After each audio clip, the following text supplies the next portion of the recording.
Vamos para, eu acho que a última etapa, a nona. Irei agora expor algumas das peculiaridades da mentalidade do paciente reveladas pelo tratamento psicanalítico, não tendo, contudo, sido depois elucidadas e, por conseguinte, não eram suscetíveis de influência direta.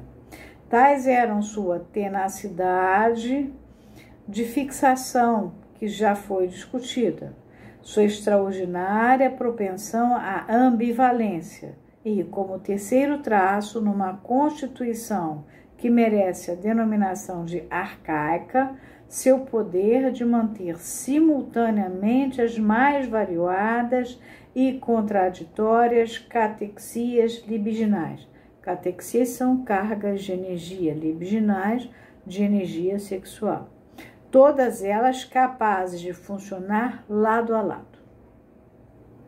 Sua oscilação constante entre essas catexias, característica que por muito tempo parecia bloquear o caminho para a recuperação e o progresso do tratamento, dominou o quadro clínico durante a sua enfermidade de adulto, que mal consegui tangenciar nestas páginas. Era essa uma característica que pertencia indubitavelmente ao caráter geral do inconsciente, que no seu caso persistira nos processos que se haviam tornado conscientes. Mostrava-se, porém, apenas nos produtos de impulsos afetivos. Na área da lógica pura, ele traía, ao contrário, uma habilidade peculiar para revelar contradições e incoerências. Ele trazia, de tal modo que a sua vida mental impressionava do mesmo modo que a religião do Antigo Egito, que é ininteligível para nós, porque preserva os estádios anteriores do seu desenvolvimento lado a lado com os produtos acabados, mantém os mais antigos deuses e seus atributos paralelamente aos mais modernos, e assim expande sobre uma superfície bidimensional aquilo que outros exemplos de evolução nos mostram em 3 dimensões. Anda em D2. Muito bem. Acabo de chegar ao final daquilo que tinha para dizer acerca deste caso. Restam 2 problemas dentre os muitos que o caso levanta, os quais me parecem merecer um destaque especial. O primeiro relaciona-se com os esquemas filogeneticamente herdados que, como as categorias da filosofia, dizem respeito ao trabalho de situar as impressões originadas da experiência real. Inclino-me a assumir o ponto de vista de que são resíduos da história da civilização humana. O complexo de Édipo, que compreende a relação da criança com os pais, é um deles. É, na verdade, o mais conhecido membro da classe. Sempre que as experiências deixam de ajustar-se ao esquema hereditário, elas se remodelam na imaginação, um processo que poderia, com muito proveito, ser seguido detalhadamente. São precisamente tais casos que se destinam a convencer-nos da existência independente do esquema.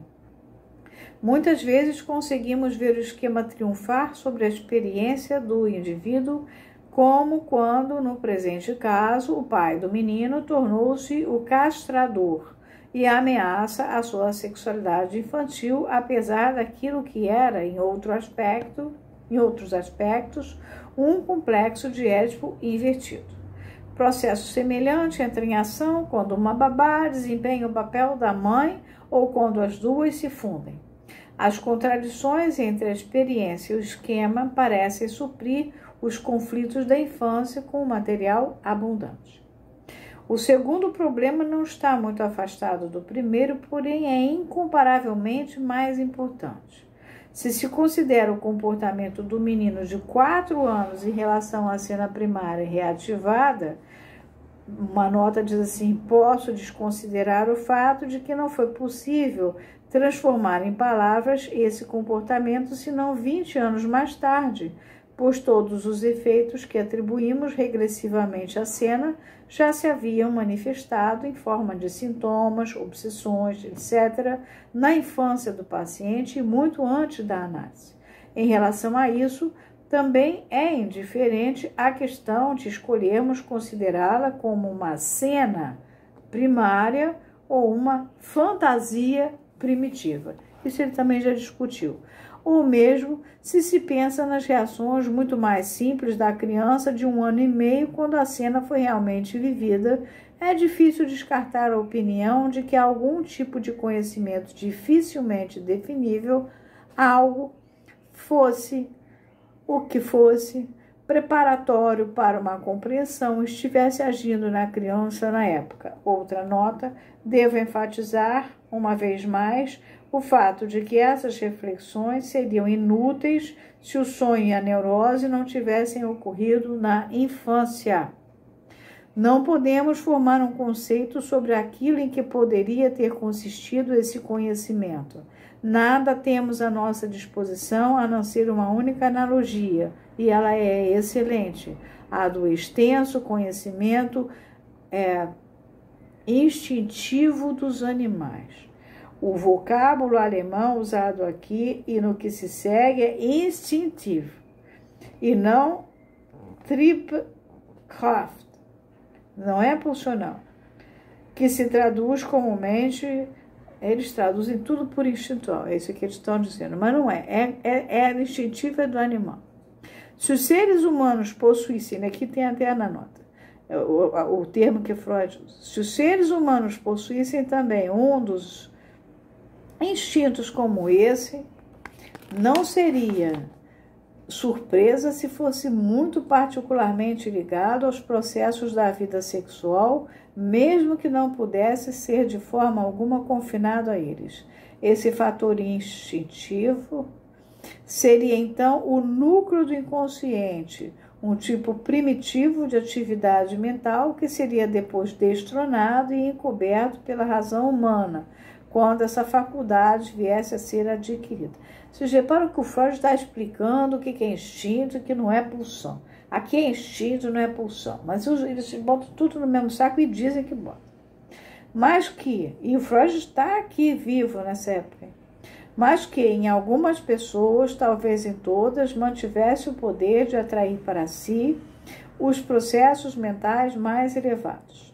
A repressão seria o recalcamento, o retorno a esse estádio instintivo, e o homem estaria assim pagando pela nova aquisição com a sua sujeição à neurose, e estaria testemunhando pela possibilidade das neuroses a existência desses estádios preliminares de tipo instintivo, assim sim, repressão sim, como se fosse numa gaiola de Skinner. A significação dos traumas da primitiva infância estaria no material que transmitiriam ao inconsciente, que não permitiria que fosse exaurido pelo curso subsequente do desenvolvimento, ou seja, nós não teríamos um sujeito falante. Estou ciente de que em muitos lugares deu-se expressão a pensamentos como esses, que enfatizam o hereditário, o fator filogeneticamente adquirido na vida mental. Na verdade, minha opinião é que as pessoas têm se prontificado excessivamente a abrir espaço para esses fatores e a atribuir-lhes importância dentro da psicanálise. No entanto, considero que são apenas admissíveis na medida em que a psicanálise observa estritamente a ordem correta de precedência.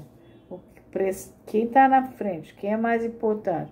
E depois de abrir caminho através dos extratos daquilo que foi adquirido pelo indivíduo, chega ao final aos vestígios do que foi herdado. O resto eu já li para vocês lá no começo, que é toda a história do paciente, a nota de rodapé toda, como é que foi a vida, nasceu em que época, como é que terminou o tratamento. Freud encerrou, depois ele voltou, passou mais um ano com Freud por conta de depois da guerra, depois foi terminar com uma outra analista, a análise dele, E ficou por aí.